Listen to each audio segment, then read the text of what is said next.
Half-Life is an iconic late 90s shooter. We can all agree on that. What makes Half-Life 1 different to Half-Life 2 is the ability to jib people.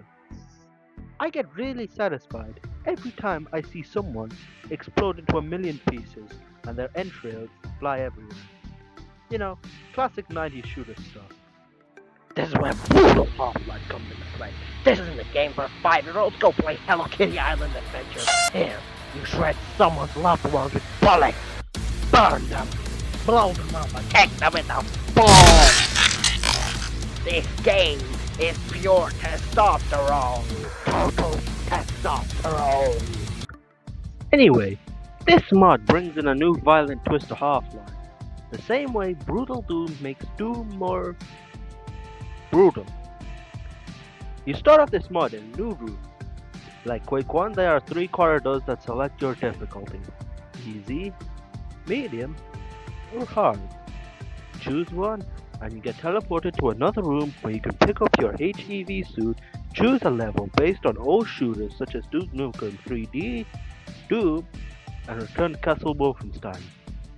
Or you can just play regular Half-Life, where you can punch scientists as soon as you enter the anomalous materials department. I like the idea of Gordon going straight Columbine on Black Mesa. It's funny to think G-Man planned for the whole Black Mesa disaster, but didn't anticipate Gordon, after smoking crack dipped into toxic waste, mixed with Zen crystals, Dr. Pepper and White Monster, going on a mad rampage after Dr. Breen reprimanded him for his tardiness. Talk about a cunning plan ruined by a raging crack addict who experienced 30 hours of crack life. This mod makes you feel like a madman. Hard to think that Gordon Freeman, despite doing all of this, has a PhD in theoretical physics from MIT. The dismemberment system gives me such satisfaction. Ripping off people's arms and legs is a really fun mechanic. Same with the kicking mechanic. It's good to have a backup melee option, and it's fun as hell to stomp headcrabs And kick balls. There's also a new way to traverse maps now. You can vault or scale walls by pressing the use key, commonly known as the E button. Makes moving around more easier and convenient, so I can focus On killing everything I see. This mod also brings in a new feature, the ability to dual wield weapons. This kind of gameplay reminds me of the Wolfenstein reboot series. It's good to have some extra firepower. It's really satisfying shooting people to death with 2 guns. Let's talk about the weapons. This mod has introduced a new range of weapons from many boomer shooters. You got the Deagle, the M249 Saw, and the Sniper from Opposing Force. The MP40 from Return to Castle Wolfenstein, the Ripper from Duke Nukem 3D, the Plasma Gun and the BFG from Doom, the Rocket Launcher from Quake, the USAS-12 from Soldier of Fortune, and the Dynamite and Aerosol Can from Blood. And they added the Colt 727 from the HD texture pack. These weapons are so fun to use, especially the Dynamite. It works like an impact grenade, it's so fun to use. For some reason, the aerosol can reminds me of Metal Gear 2, where Solid Snake has to kill Big Boss with a makeshift flamethrower using only an aerosol can and a lighter.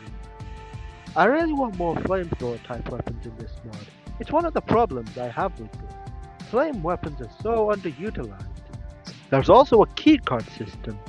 Keycards were supposed to be in the original Half-Life, but was removed from the game for the sake of smoother gameplay.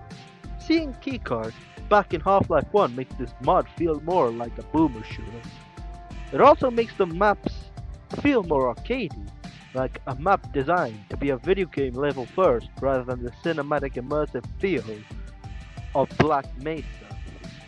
Not a big fan of this mechanic, but it's part of the boomer shooter experience, so I can't complain. Speaking of maps, I really like how the maps are a great homage to the boomer shooter genre. The maps, taken from the old FPS games that inspired this mod, are remastered for the Gold Sauce engine, but they keep their original layout. Oh, and one more thing about Gold Sauce. This mod gives Gordon the ability to pick up items like in Saws. I don't even know how it's done in gold sauce, but it's a nice little addition. I gotta give it that. Oh yeah, I like the heads-up display. I like the HUD. It feels like a boomer shoe, like Quake 2. It gives me the same vibe. I think I've gone on for far too long. If you have Half-Life and have a craving for violence or want to punch scientists, I highly recommend you download this mod. If you don't know how to download the mod, let me give you a little tutorial. Number 1. Go into ModDB, find the mod, in this case Brutal Half-Life. Number 2. Click on the mod you want, then press download. Number 3. Wait for it to download. Number 4. Extract the zip file. Use any method to unzip the file. Number 5. Go into Steam, find Half-Life, click the settings, go to Manage, and go to Browse Local Files. You will access the Half-Life folder. Number 6. Put the unzip mod into the Half-Life folder. Number 7. Exit Steam. Number 8. Open up Steam again. You'll find your mod. This also works with every Half-Life mod. Overall, I really recommend you play this mod. Special thanks to LobClick for being there when I need it. Radiation Hazard for showing my nice little intro on stream. YouTube, age restricted my Crack Life video so that YouTube have a much higher chance of collecting your ID for Klaus Schwab's New World Order. And my new fans, I really appreciate your support. Thanks for watching, and I'll see you in the next one. Bye bye.